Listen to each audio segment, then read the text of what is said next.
A big part of my life has always been charity. As a young girl, I've always wanted to own an orphanage.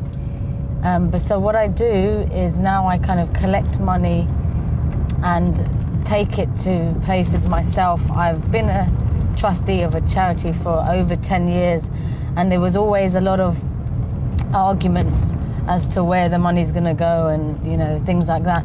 So now I actually just fundraise myself and take it there so that I know that it is distributed, you know, properly and fairly.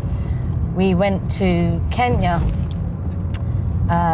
in early 2011, and we went to the slums, and I took myself and my daughter, my brother and another sister, and we went to visit what was absolutely ridiculous conditions for any human being to live in.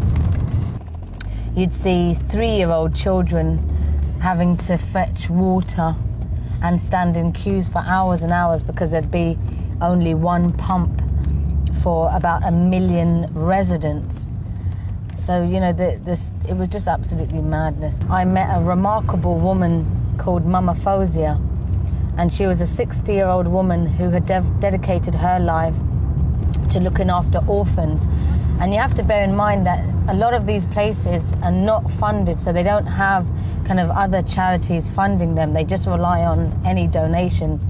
So we went to visit her, and for me, it was almost like I was looking at myself in years to come, or what I would like to become, because she looked a lot like my grandma as well. So I kind of, you know, bursted into tears, and her works that she's been doing is very inspirational. She used to send food parcels with her husband in the slums, and then when her husband died, you know, she just wanted to give all of her time to looking after orphans, and now she's contracted cancer. So, you know, and all the children in that place, they call her Mama Fozia because she's like the mother for all of them.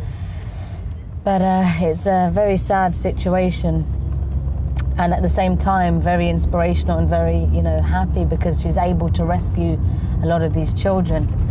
And some of these children from the other orphanages were actually found on the rubbish tip. So, you know, they don't actually know who their family is, no members of their family. And there was one boy in particular, he was actually rescued by a dog and brought, you know, to this woman. So I just found that, you know, amazing. But so that's what I like to dedicate my time to. But anything that we do, be it theatre work, or, you know, if it's health related stuff, or anything that I do, I try to include charity as a part of it. So it becomes, you know, part of everything that you do.